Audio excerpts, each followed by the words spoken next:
BJP ने तैयार किया लोकसभा चुनावों का प्लान। पांचों लोकसभा सीट पर 75% वोटों के साथ हैट्रिक का लक्ष्य। जनवरी में होंगे प्रदेश भर में बड़े कार्यक्रम। जोशीमठ में नए साल के जश्न से पहले पर्यटन स्थल गुलजार। औली के साथ अन्य पर्यटक स्थल भी हुए गुलजार। भीड़ कारोबारियों के खिले चेहरे। नए साल के जश्न को लेकर प्रशासन अलर्ट। 6 जोन व 11 सेक्टर बने। 19 जगहों पर चेकिंग बैरियर। चप्पे चप्पे पर होगी पुलिस की नजर। बर्फ की सफेद चादर में लपटा औली। आइस स्केटिंग का मजा लेने के लिए उमड़े पर्यटक। ट्रैफिक बढ़ा रहा लोगों की परेशानी। नए साल पर बिगड़ेगा मौसम। हर साल नए साल पर पहाड़ों में बर्फबारी। मैदान में सताएगा कोहरा। घने कोहरे को लेकर अलर्ट। कोरोना के बीच स्वाइन फ्लू की दस्तक। खांसी, जुकाम, बुखार और सांस की समस्या के पड़ रहे मरीज। संदिग्ध मरीजों की हो रही कोरोना जांच। आप देख रहे हैं के न्यूज, खबरों का सारथी।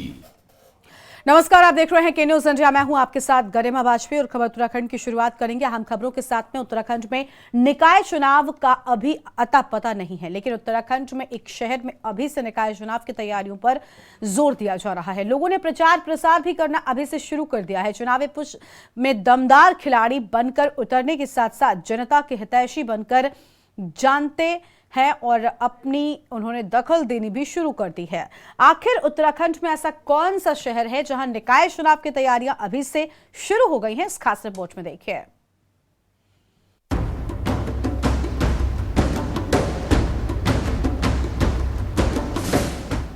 उत्तराखंड में निकाय चुनाव का समय आ चुका है, लेकिन उत्तराखंड में निकाय चुनाव का अभी कुछ भी अता पता नहीं है। अनुमान लगाया जा रहा है कि पहले लोकसभा चुनाव होने के बाद ही उत्तराखंड में निकाय चुनाव होने हैं। डबल इंजन की सरकार का गणित अभी किसी की समझ में नहीं आ रहा, इसलिए सभी राजनीतिक पार्टियों ने निकाय चुनाव की तैयारी में ढिलाई डाल दी है और दावेदारों ने अपनी अपनी रफ्तार कम कर दी है। लेकिन उत्तराखंड के जनपद उधम सिंह नगर की नगरपालिका जसपुर में चेयरमैनी के दावेदारों में तेजी देखकर सब दंग है। जसपुर शहर को अपने प्रचार प्रसार फ्लेक्सी पोस्टरों से लपालप कर दिया गया है। क्षेत्र को दावेदारों ने चुनावी अखाड़ा बनाकर अभी से तैयार कर लिया है। दावेदारों पर पार्टी भरोसा करे या ना करे, टिकट दे या ना दे, लेकिन कुछ दावेदारों ने अपनी जीत का भी अभी से गुड़ा भाग लगा लिया है। जसपुर नगर पालिका के पूर्व चेयरमैन प्रतिनिधि हाजी राशिद हुसैन भी भारतीय जनता पार्टी से टिकट की मांग कर रहे हैं।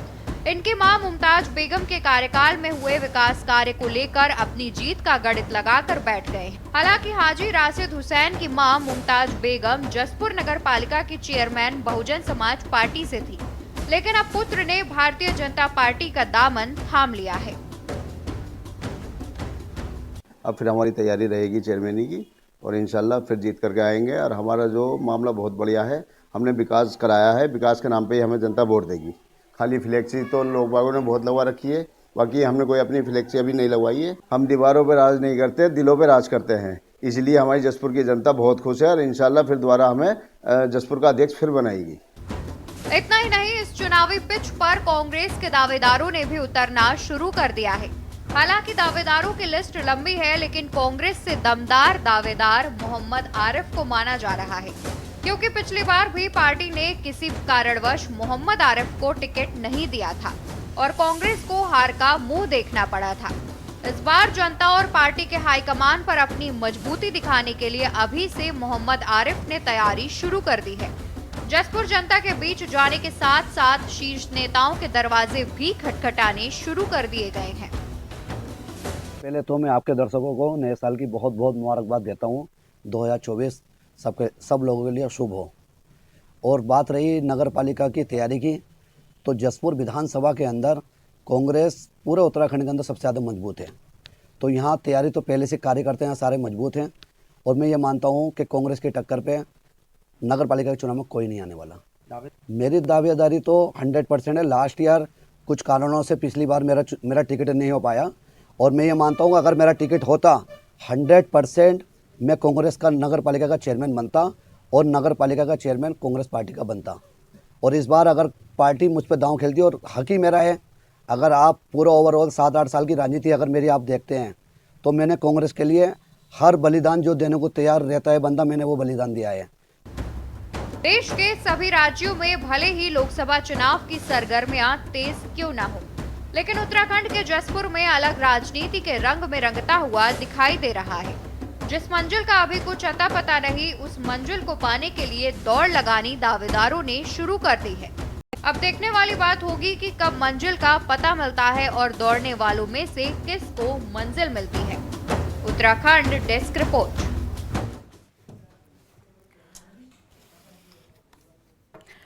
और आगामी लोकसभा चुनाव की भी तैयारियां हो रही हैं। निकाय चुनाव की तैयारियों में एक तरफ जहां ढलाई है, तो वहीं कुछ ऐसे भी लोग हैं जिन्होंने अभी से चुनाव की तैयारियों को लेकर अहम कदम उठाने शुरू कर दिए हैं। अजहर मलिक हमारे साथ में, हमारे संवाददाता इसी खबर पर बातचीत के लिए जुड़ चुके हैं। अजहर, निकाय चुनाव का अभी कुछ अता पता नहीं है, लेकिन कई ऐसी जगहों पर देखा जा रहा है जहां बैनर, पोस्टर्स और होर्डिंग चस्पा कर दिए गए हैं।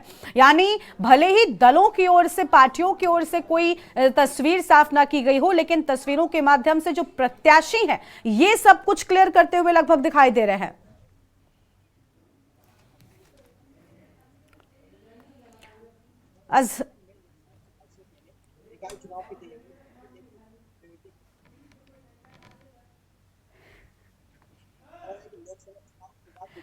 अजहर, आवाज मिल रही है आपको? जी बिल्कुल। मेरी आवाज आ रही है? जी, अपनी बात शुरू करिए।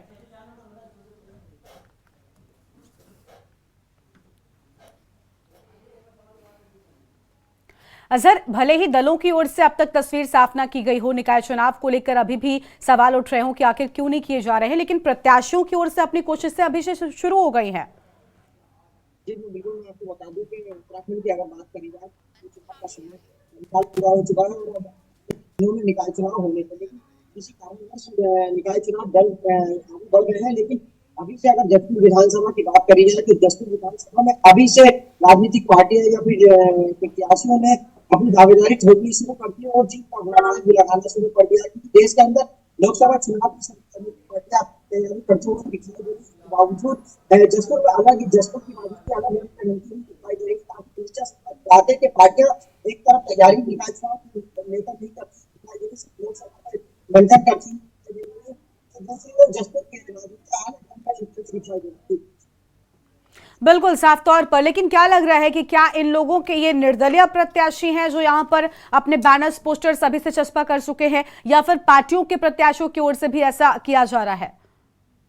जी बिल्कुल, मैं आपको बता दूंगा, अगर जसपुर क्षेत्र में जैसे में एंटर करेंगे तो जसपुर क्षेत्र में मतलब पोस्टर से भरा हुआ, इसमें राजनीतिक पार्टी कांग्रेस, बहुजन और समाजवादी पार्टियों सभी दलों के कार्यकर्ता पदाधिकारियों की फ्लेक्सियां दिखाई दे जाएंगी और फ्लेक्सियों का बिल्कुल साफ तौर पर देखिए, चुनाव की तैयारियों में ढिलाई एक तरफ दलों की ओर से है, सरकारों की ओर से है, लेकिन दूसरी ओर प्रत्याशियों की ओर से कदम बढ़ाए जाने शुरू हो चुके हैं। शुक्रिया आपका अजहर, हमारे साथ जुड़ने के लिए, बातचीत के लिए। तो निकाय चुनाव की तैयारियों में ढिलाई की बात सामने आई है। निकाय चुनाव को लेकर देखिए अब तक तस्वीर साफ नहीं हो रही है। एक तरफ विपक्ष सरकार पर यह इल्जाम लगा रहा था कि निकाय चुनाव को लेकर सरकार ढीला रवैया बरत रही, क्योंकि उसे पता है कि शायद उसकी परफॉर्मेंस के चलते हुए निकाय चुनाव में नतीजे उसके पक्ष में न जाकर उल्टे पड़ेंगे। यही वजह है कि इसका इल्जाम लगाया जा रहा था। आगे बढ़ते हैं खबरों की ओर। कोरोना के बीच स्वाइन फ्लू की दस्तक हो चुकी है। खांसी, जुकाम, बुखार के मरीज बढ़ रहे हैं और सांस की समस्या के भी मरीजों की संख्या लगातार बढ़ती ही जा रही है। संदिग्ध मरीजों की कोरोना की जांच भी की जा रही है। तो बड़ी जानकारी आपको बता दें, जहां पर संदिग्ध मरीजों की लगातार कोरोना की जांच भी हो रही है और सर्दी के मौसम में हार्ट के मरीजों की भी संख्या बढ़ गई है और स्वाइन फ्लू की भी दस्तक कोरोना के बीच हो चुकी है। तो यह अहम खबर आपको हम बता दें, जहां खांसी, जुकाम, बुखार के लगातार मरीज बढ़ रहे हैं और लगातार बढ़ रही मरीजों की संख्या को देखते हुए अस्पतालों में भी पूरी तैयारियां कर ली गई हैं और अलर्ट पर डॉक्टर्स को रखा गया है। सांस की समस्या के भी मरीजों की संख्या में लगातार वृद्धि हो रही है और संदिग्ध जो मरीज पहुंच रहे हैं अस्पतालों में, उनकी कोरोना की जांच भी की जा रही है। बड़ी खबर आपको हम बता रहे हैं, लगातार बीमारियों का जो सिलसिला है वो बढ़ता जा रहा है और मरीजों की संख्या भी अस्पतालों में बढ़ती जा रही है। खांसी, जुकाम, बुखार के मरीज भी बढ़ चुके हैं। सांस की समस्या के भी मरीज लगातार बढ़ रहे हैं, जिसके चलते अस्पतालों में भी मरीजों की भारी भीड़ देखने को मिल रही है और संदिग्ध मरीजों की कोरोना की जांच भी कराई जा रही है। देखिए, लगातार कोरोना का नया वेरिएंट JN.1 भी एक्टिव हुआ, जिसके चलते संख्या लगातार कोरोना के मरीजों की भी बढ़ी थी और जिसके बाद लोगों ने अलर्ट रहना शुरू किया, सावधानियां बरतनी शुरू की, लेकिन अभी भी संख्या लगातार सामने आ रही है और सांस की समस्या के भी मरीज लगातार बढ़ रहे हैं। संदिग्ध मरीजों की हो रही है कोरोना की जांच। ये अहम जानकारी आपको हम बता दें। और कोरोना के बीच स्वाइन फ्लू की दस्तक हो चुकी है और खांसी, जुकाम, बुखार के मरीज भी लगातार बढ़ रहे हैं। अहम जानकारी आपको हम बता रहे हैं। सांस की समस्या के भी लगातार मरीज बढ़ रहे हैं और संदिग्ध मरीजों की हो रही कोरोना जांच। बड़ी जानकारी आपको हम बता दें। कोरोना के बीच स्वाइन फ्लू की दस्तक हो चुकी है।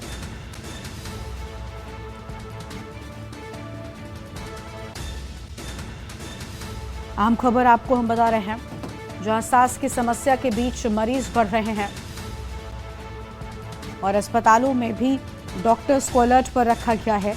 सर्दी के मौसम में लगातार मरीजों की संख्या बढ़ती जा रही है। एक तरफ कोरोना का कहर देखने को मिल रहा है, जिसके चलते आंकड़े अलग अलग जगहों पर लगातार बढ़े। कोरोना के नए वेरिएंट JN.1 के मरीजों की संख्या भी सामने आई, जिसके बाद लोगों ने कई जगहों पर सावधानियां बरतनी शुरू कर दी हैं। वहीं आपको बता दें कि कई जगहों पर सांस के मरीजों की भी संख्या बढ़ी है और साथ ही आपको बता दें कि स्वाइन फ्लू की भी दस्तक कोरोना के बीच हो चुकी है। तो कोरोना के बीच स्वाइन फ्लू की भी दस्तक हो चुकी है। अहम खबर आपको हम बता रहे हैं। खांसी, जुकाम, बुखार के मरीजों की संख्या लगातार बढ़ती जा रही है और सांस की समस्या के भी मरीज बढ़ रहे हैं।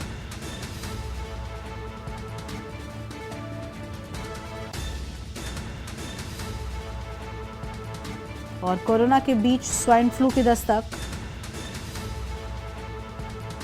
और इसी खबर पर बातचीत के लिए हमारे साथ में हमारे संवाददाता शुभम कोटनाला जुड़ चुके हैं। शुभम, लगातार मरीजों की संख्या बढ़ती जा रही है। कोरोना के साथ ही अभी स्वाइन फ्लू के भी मरीजों के जो मामले हैं वो सामने आ रहे हैं। इसके साथ ही सर्दी, जुकाम, बुखार, ये मामले भी लगातार बढ़ रहे हैं। अस्पतालों में मरीजों का अंबार लगा हुआ है। व्यवस्थाएं भी बताया जा रहा है पूरी तरीके से ठीक नहीं है।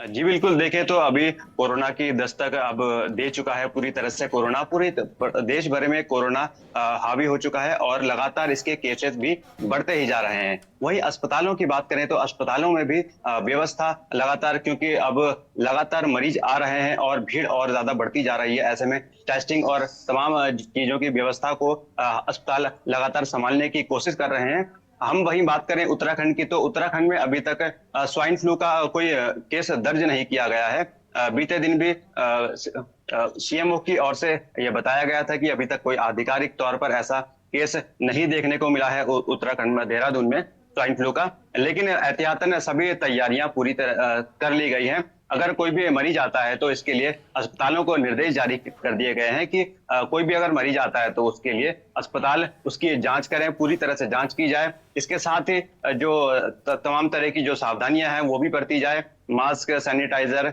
और तमाम जो इस तरह की चीजें हैं उनको भी किया जाए। अस्पताल में मरीज लगातार बढ़ रहे हैं, लेकिन अस्पताल में अभी थोड़ी व्यवस्थाएं, हम कह सकते हैं कि अभी थोड़ा नियंत्रण में है स्थिति, और अस्पताल भी इसको लेकर पूरी तरह से अलर्ट मोड पर है।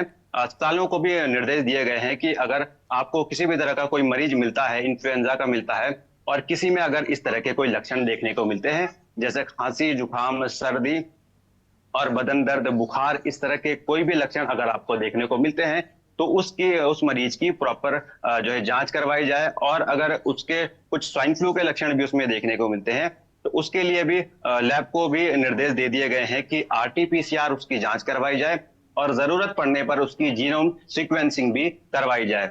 और अस्पताल भी लगातार इन दिशा निर्देशों का पालन कर रहे हैं। और अभी लगातार जो है मरीज भी अब धीरे धीरे बढ़ने लगे हैं अस्पतालों में। हालांकि उनसे एहतियातन तौर पर कहा गया है कि आप मास्क पहन के जाएं और भीड़ भाड़ वाले स्थानों से बचे रहें। और हम देखें तो आज क्योंकि 31 दिसंबर भी है, ऐसे में जो भीड़ एकत्रित हो रही है, लगातार लोग, टूरिस्ट लगातार आ रहे हैं, उत्तराखंड का रुख कर रहे हैं, मसूरी का रुख कर रहे हैं।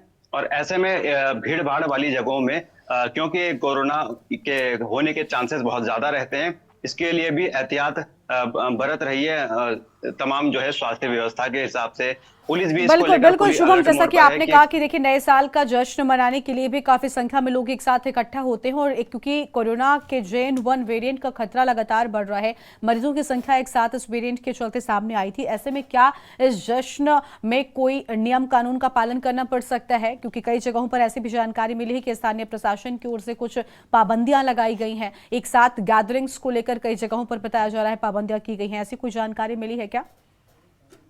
जी बिल्कुल, देखें तो इस तरह की पूरी गाइडलाइन जो है पूरी जारी की गई है। काफी दिन पूर्व ही इसकी गाइडलाइन पूरी जारी कर दी गई थी कि किसी भी जगह पर ज्यादा लोग एकत्रित ना हो, अनावश्यक तौर पर कहीं भी भीड़ ना लगाए, इसको लेकर गाइडलाइन भी जारी की गई थी। और इसको लेकर पुलिस प्रशासन भी पूरी तरह से सतर्क है, मुस्तैद है। और हम देखें तो क्योंकि मसूरी में विंटर कार्निवाल भी चल रहा है, इसलिए वहां पर लगातार पर्यटक आ रहे हैं। लेकिन क्योंकि एक जश्न का माहौल भी है तो उसमें सीधे तौर पर तो किसी को रोका नहीं जा सकता, लेकिन फिर भी एक जो सोशल डिस्टेंसिंग होती है, मास्क, इस तरह के पूरे तैयारी पुलिस महकमे के द्वारा भी इस तरह के पूरे अलर्ट रहने के निर्देश दिए जा रहे हैं। लगातार इन तरह की भीड़ भाड़ वाले स्थानों पर संदेश दिए जा रहे हैं और इसके जो भी इसके एहतियात तौर पर उपाय किए जाने हैं वो किए जा रहे हैं। और कोशिश यही है कि ज्यादा अनावश्यक तौर पर कहीं भीड़ ना लगे और कहीं ऐसा ना हो बिल्कुल कि ये शुभम, जो जश्न का प्रशासन माहौल है। सबको लेकर पूरी तरीके से एक्टिव नजर आ रहा है। देखिए कोरोना को लेकर हमने बात कर ली शुभम, फिलहाल स्वाइन फ्लू की दस्तक भी प्रदेश में हो चुकी है, जिसके चलते अभी लोगों की चिंता बढ़ गई है क्योंकि कोरोना ने पहले ही लोगों की समस्याओं को बढ़ा रखा था। क्या स्वाइन फ्लू के मरीजों के लिए अस्पतालों में कोई इंतजाम किए गए हैं और साथ ही साथ ये आगे और ना फैले इसको लेकर क्या लोग पालन कर रहे हैं? क्या इसको लेकर जानकारी है? अस्पतालों में कितनी व्यवस्था है इस बीमारी से निपटने के लिए? जी बिल्कुल, आप देखें तो स्वाइन फ्लू के अभी मरीज जो है उस तरह के लक्षण वाले मरीज अब देखने को मिल रहे हैं, जिनकी लगातार अब जो है अस्पतालों में आने की संख्या बढ़ रही है। लेकिन अभी तक जो है हम बात करें देहरादून राजधानी की, तो यहाँ पर स्वाइन फ्लू जैसे लक्षण देखने को जरूर मिले हैं, लेकिन अभी तक जो CMO द्वारा इसकी पुष्टि की गई है, CMO देहरादून द्वारा इसकी पुष्टि की गई है कि कोई भी इस तरह का मामला अभी तक नहीं आया है कि जो स्पष्ट पुष्टि करता हो कि इस मरीज पे स्वाइन फ्लू के लक्षण देखने को मिले हैं। लेकिन एहतियातन तौर पे जैसे हम बात करें देहरादून का एक बड़ा अस्पताल है दून मेडिकल कॉलेज अस्पताल, तो यहाँ पर मरीजों क्योंकि यहाँ पर न सिर्फ शहर के मरीज बल्कि यहाँ पर विभिन्न प्रदेशों विभिन्न जिलों से भी यहाँ पर मरीज आते हैं, तो उसके लिए यहाँ पर व्यवस्था की गई है। आइसोलेशन बेड यहाँ पर रखे गए हैं और ऑक्सीजन की और तमाम तरह की व्यवस्था यहाँ पर की गई है। और जब मरीज इस तरह का मिलता है तो उसके लिए भी पूरी जांच की व्यवस्था की गई है। इसके निर्देश अस्पताल प्रशासन को पहले ही दे दिए गए थे, लेकिन अभी हम देखें तो इस तरह का कोई मामला खास देखने को नहीं मिला है। CMO देहरादून ने इसकी जानकारी दी है। बिल्कुल साफ तौर पर देखिए संदिग्ध मरीजों की एक तरफ कोरोना की जांच भी की जा रही है, लेकिन सभी के बीच में यहाँ पर अस्पतालों की व्यवस्थाओं को ठीक रखे जाने की बात सामने है। शुक्रिया आपका शुभम हमारे साथ जोड़ने के लिए और अहम जानकारी साझा करने के लिए। तो खांसी जुकाम बुखार के लगातार मरीज बढ़ रहे हैं, सर्दी के इस मौसम में लगातार मरीजों की संख्या बढ़ती जा रही है। एक तरफ कोरोना का कहर है, दूसरी ओर स्वाइन फ्लू की दस्तक से लोगों की चिंताएं और ज्यादा बढ़ गई हैं और संदिग्ध मरीजों की कोरोना की जांच भी किए जाने की बात सामने आई है। अगली खबर आपको हम देहरादून से बताते हैं, जहां CM पुष्कर सिंह धामी ने सुनी मन की बात। देहरादून के प्रेमनगर में प्रधानमंत्री के मन की बात सुना है और सशक्त भारत पुस्तक का विमोचन भी किया गया है। CM पुष्कर सिंह धामी ने पुस्तक का विमोचन किया। बड़ी जानकारी, प्रधानमंत्री मोदी के नेतृत्व में भारत आगे बढ़ रहा है। CM धामी की ओर से ये बातें कही गई और भारत तेज गति से विकास की ओर बढ़ रहा है। स्थानीय विधायक सहदेव सिंह पुंडीर इस दौरान मौजूद रहे। तो यह हम खबर आपको बता दें और भाजपा के कार्यक्रमों को लेकर अहम जानकारी, जहां भाजपा के कार्यकर्ताओं के साथ कार्यक्रम में CM धामी की मौजूदगी रही है। अहम खबर आपको बता दें, प्रधानमंत्री मोदी के नेतृत्व में भारत आगे बढ़ रहा है। CM पुष्कर सिंह धामी की ओर से ये बड़ी बातें सामने आई हैं। भारत तेज गति से विकास की ओर बढ़ रहा है। CM धामी ने ये सारी बड़ी बातें प्रधानमंत्री के मन की बात सुनने के बाद की हैं। अहम खबर आपको बता दें, स्थानीय विधायक सहदेव सिंह की ओर से के कार्यक्रम में मौजूद रहे। प्रदेश महामंत्री आदित्य कोठारी भी कार्यक्रम में मौजूद रहे हैं और CM पुष्कर सिंह धामी ने प्रधानमंत्री के मन की बात सुनी है। देहरादून से यह बड़ी जानकारी आपको हम बता रहे हैं। और अगली खबर आपको हम लक्सर से बताते हैं, जहां 12 दिन बीत जाने के बाद भी गन्ना मूल्य घोषित न किए जाने से नाराज भारतीय किसान संघ के किसानों ने धरना स्थल पर ही सरकार के लिए बुद्धि शुद्धि यज्ञ किया है और किसानों ने कहा कि प्रदेश सरकार किसानों की लगातार अनदेखी कर रहे हैं। ये अनदेखी आने वाले दिनों में सरकार को भारी पड़ सकती है और किसानों ने कहा कि वो अपनी जायज मांग गन्ना मूल्य घोषित किए जाने को लेकर आंदोलन कर रहे हैं और जब तक गन्ना मूल्य घोषित नहीं किया जाता तब तक यह आंदोलन जारी रहेगा। किसानों ने ऐलान किया कि अगर जनवरी महीने में प्रथम सप्ताह में गन्ना मूल्य घोषित नहीं किया जाता है तो फिर उनका आंदोलन गन्ना समिति से निकलकर सड़कों तक पहुंच सकता है और इसमें सड़क यातायात और रेल का चक्का भी जाम किया जा सकता है।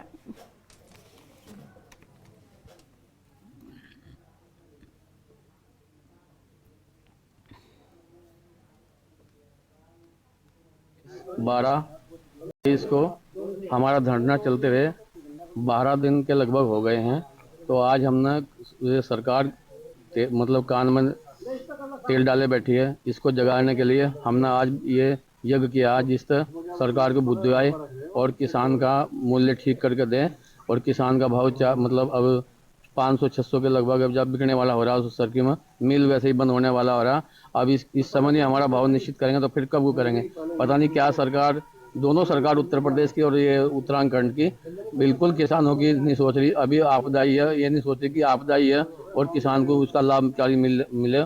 तो हम यही मतलब शुद्धि बुद्धि यज्ञ किया जिससे हमारा गन्ने का लाभकारी मूल्य और किसान के कानों में ये हमारी बात जाए और अगर ये बात नहीं जाएगी तो हम बहुत जल्दी ही चक्का जाम, रेल जाम और सड़क जाम करेंगे और हम सरकार को मतलब विरोध करेंगे अगर जो हमारा गन्ने का मूल्य घोषित नहीं किया।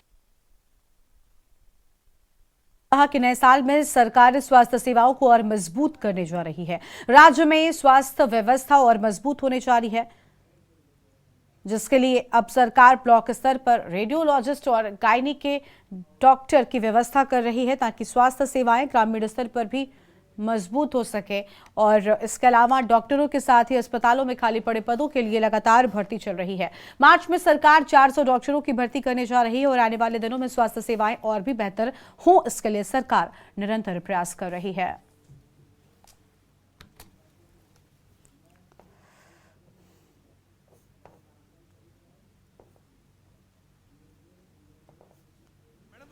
देखिए, अब हम हर ब्लॉक हॉस्पिटल तक अब एक तो गायनी की डॉक्टर को दे रहे हैं, एक अब हम रेडियोलॉजिस्ट को दे रहे हैं। 95 रेडियोलॉजिस्ट के पद हम अपने राज्य में बढ़ा रहे हैं और इतना ही नहीं कर रहे हैं। आपने देखा होगा कि अभी स्वास्थ्य के क्षेत्र में पूरे भारतवर्ष में टाटा रिसर्च सेंटर ने जो सर्वे कराया और उन्होंने 41 बिंदुओं पे सर्वे कराया पूरे देश का और उन 41 बिंदुओं में उत्तराखंड को 88 मार्क्स उन्होंने दिए। और नए साल के जश्न को मनाने के लिए बड़ी संख्या में पर्यटक हिल स्टेशन पर पहुंचने लगे हैं। कुमाऊं में KMVN की सभी टूरिस्ट रेस्ट हाउसों में 90% बुकिंग पूरी हो चुकी है। खासतौर पर नैनीताल, रामगढ़, मुक्तेश्वर और नौकुचियाताल के साथ ही रानीखेत, मुनस्यारी में पर्यटकों की पहली पसंद बने हुए हैं। तो वहीं कुमाऊं मंडल विकास निगम ने भी तैयारी पूरी कर ली है। पर्यटकों को ठंड का एहसास न हो उसके लिए अलाव व कमरों को गर्म करने के लिए ब्लोअर और रूम हीटर्स की व्यवस्था है। KMVN ने सैलानियों के लिए पहाड़ी फूड का भी प्रबंध किया है। नए साल के जश्न में कोई खलल पर्यटकों के लिए ना पड़े इसके लिए सभी तरह की व्यवस्थाएं दुरुस्त कर ली गई हैं।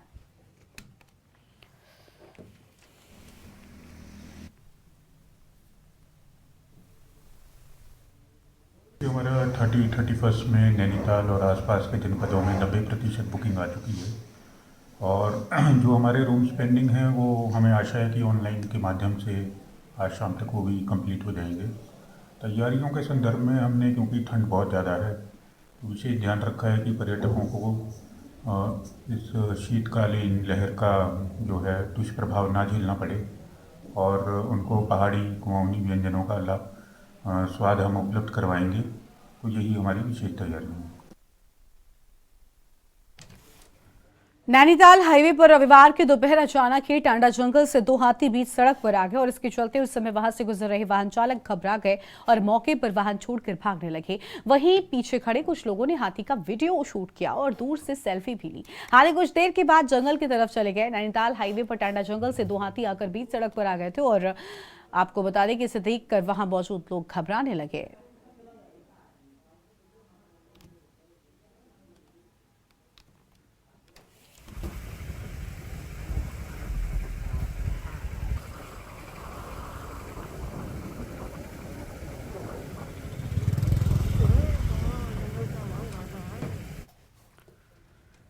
और यहां पर रुकते एक छोटे से ब्रेक के लिए जल्द लौटेंगे।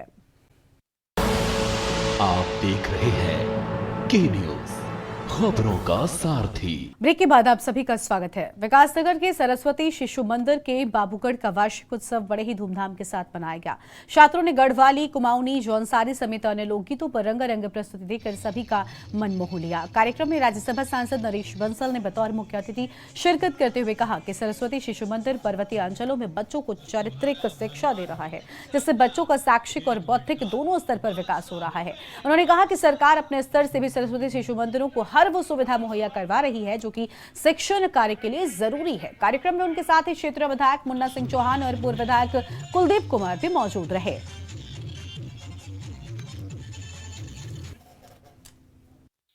शिक्षा पद्धति है जो आने वाली पीढ़ी को राष्ट्र निर्माण के लिए तैयार कर रही है। सभी लोग इसमें सहयोग करें, सभी इसमें जुड़े।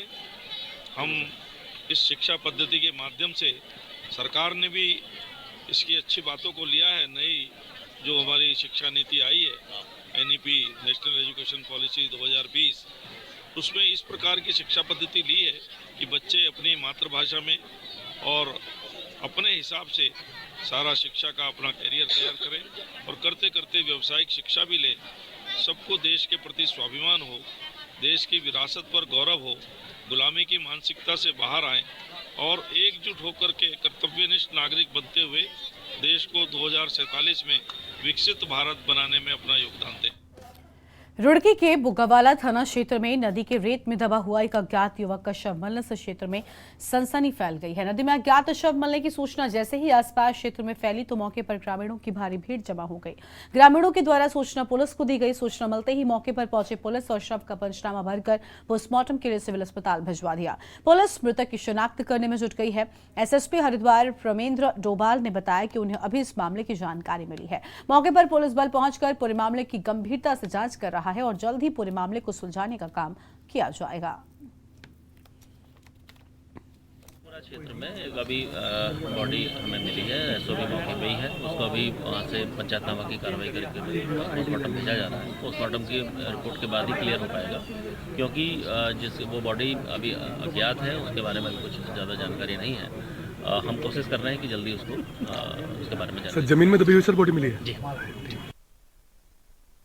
रुड़की के मंगलौर में पंचदश नाम जूना अखाड़ा के श्री श्री 1008 महामंडलेश्वर स्वामी मित्रेयी गिरिजी महाराज की अगुवाई में अक्षत पूजन कलश यात्रा का आयोजन किया गया और यात्रा के दौरान हजारों की संख्या में महिलाएं और पुरुषों की भारी भीड़ उमड़ पड़ी है। वहीं जय श्री राम के नारों और भगवान राम के गीतों के साथ ये यात्रा निकाली गई है। इस दौरान रथ पर राम, लक्ष्मण, सीता सवार थे और जगह जगह पर महिलाएं और पुरुषों ने उनका स्वागत भी किया और साथ ही डीजे के धुन व ढोल नगाड़ों पर सभी महिलाओं ने जमकर डांस किया है। दरअसल श्री राम मंदिर प्राण प्रतिष्ठा के तहत हर घर महासंपर्क अभियान चलाया जा रहा है। इसको लेकर आज मंगलौर में श्री पंचदश नाम जूना अखाड़ा की श्री 1008 महामंडलेश्वर स्वामी मैत्रेयी गिरिजी महाराज की अगुवाई में अक्षत पूजन कलश यात्रा का आयोजन किया गया। ये आज अक्षत पूजन कलश पूजन की यात्रा हुई है और पूरे देश में क्या पूरे विश्व में ये कलश जा रहा है। राम प्रभु श्री राम के अयोध्या से सबके लिए निमंत्रण पीले चावल और हल्दी इसमें आई है। वो हर भक्त के घर पहुंचेगा संदेश और सभी भक्तों को प्रभु राम का बुलावा आया है, इसलिए इस कलश की पूजा ये निमंत्रण है। सबने बड़े आनंद से इसको किया है पूरे देश में विदेश में। और 22 तारीख को भगवान श्री राम अपने भव्य मंदिर में विराजमान होने वाले हैं। हम सभी हिंदुओं का, सभी सनातनियों का एक स्वप्न जो 500 वर्ष का जो संघर्ष था वो पूर्ण हो रहा है। प्रभु राम हमारी प्रार्थना को पूर्ण कर रहे हैं, तो इसलिए ये बहुत भव्य कार्यक्रम है। बहुत खुशी का माहौल है और 22 तारीख को हर मंदिर में भगवान श्री राम की अयोध्या जैसा मंदिर सजेगा और सब मंदिरों को अयोध्या जैसा ही मंदिर समझा जाएगा। सारे हिंदू समाज सनातनी सभी मंदिरों में एकत्रित होंगे, बुजुर्ग बच्चे बड़े, और मंदिर में प्रसाद वितरण होगा, आरती होगी, श्री राम जय जय राम का संकीर्तन होगा और रात्रि के समय में सामूहिक आरती होगी संध्या के समय में, और सभी के घरों में दीपावली जैसा माहौल होगा, दीपक जलेंगे, आनंद होगा। खबर है रामनगर से, जहां विश्व प्रसिद्ध जिम कॉर्बेट नेशनल पार्क का प्रसिद्ध ढेला और झरना पर्यटन जोन को ग्रामीणों ने कॉर्बेट प्रशासन, प्रदेश सरकार व स्थानीय विधायक के खिलाफ नारेबाजी एवं प्रदर्शन इन जोनों को बंद कर दिया। और ग्रामीणों का कहना है कि लंबे समय से वन विभाग चिन्हित भाग को ट्रैकुलाइज नहीं कर पाया है, जिसके चलते गांव में आतंक है। बता दें कि ग्रामीण लंबे समय से विभिन्न मांगों को लेकर लगातार प्रदर्शन कर रहे हैं और इससे पूर्व ही 2 बार ग्रामीण ढीला झरना पर्यटन जोन को बंद कर चुके हैं। मौके पर पहुंचे पार्क के अधिकारियों और प्रशासनिक अधिकारियों ने प्रदर्शनकारियों को काफी समझाया, लेकिन वो अपनी मांग पर अड़े रहे। इसके बाद मौके पर मौजूद पुलिस ने 1 दर्जन से अधिक प्रदर्शनकारियों को गिरफ्तार कर लिया, जिसके बाद प्रदर्शन कर रहे लोगों के तेवर और ज्यादा उग्र हो गए। उन्होंने ऐलान किया कि अगर उनकी मांगों को नहीं माना गया तो वो अब कॉर्बेट नेशनल पार्क के सभी पर्यटन जोनों को बंद कर देंगे।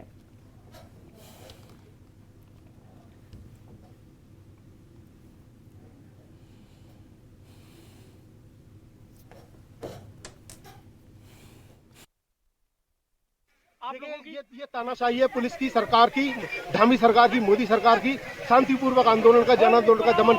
एक्चुअली इसमें कल दिनांक 30 दिसंबर 2023 को डायरेक्टर कॉर्बेट साहब द्वारा ये प्रस्तुति की गई थी। कुछ लोगों के द्वारा धरना प्रदर्शन किया जा सकता है ढेला गेट से पूर्व, और चूंकि यहाँ पर टाइगर के द्वारा लगातार मूवमेंट्स किए जा रहे हैं, वो कैमरा ट्रेस में देखे गए हैं, और कोई इस प्रकार की घटना ना हो तो सबको सुरक्षित रखे जाने के दृष्टिगत 144 लगाने की प्रस्तुति की गई थी। इस क्रम में जिला मजिस्ट्रेट द्वारा प्रस्तुति के आधार पर उसमें 144 लगा दी गई थी, जिसमें कोई भी 4 या 4 से अधिक व्यक्ति एक साथ एकत्रित नहीं हो सकते।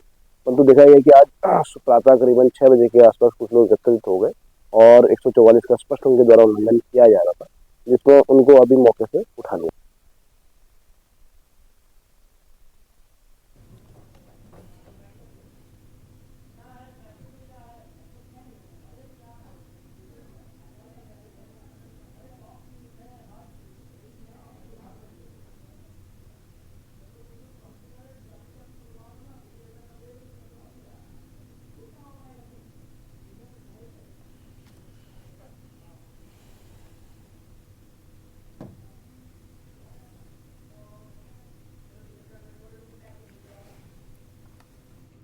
साल 2023 की विदाई के साथ ही नए साल 2024 के आगमन की तैयारियां जोरों शोरों के साथ में शुरू हो गई हैं। 2024 में जहां लोकसभा चुनाव को जीतने की जंग है, तो वहीं दूसरी ओर धामी सरकार के सामने नए साल के आगमन के साथ ही दर्जन भर ज्यादा चुनौतियां बाहें फैलाकर खड़ी हैं। और नए साल में यूसीसी, भू कानून, मूल निवास जैसे बड़े मुद्दे मुख्यमंत्री धामी के प्रशासनिक कौशल की परीक्षा लेंगे। सत्ता पक्ष को पूरी उम्मीद है कि सीएम धामी सभी चुनौतियों का समाधान निकालकर जनहित में फैसले लेंगे।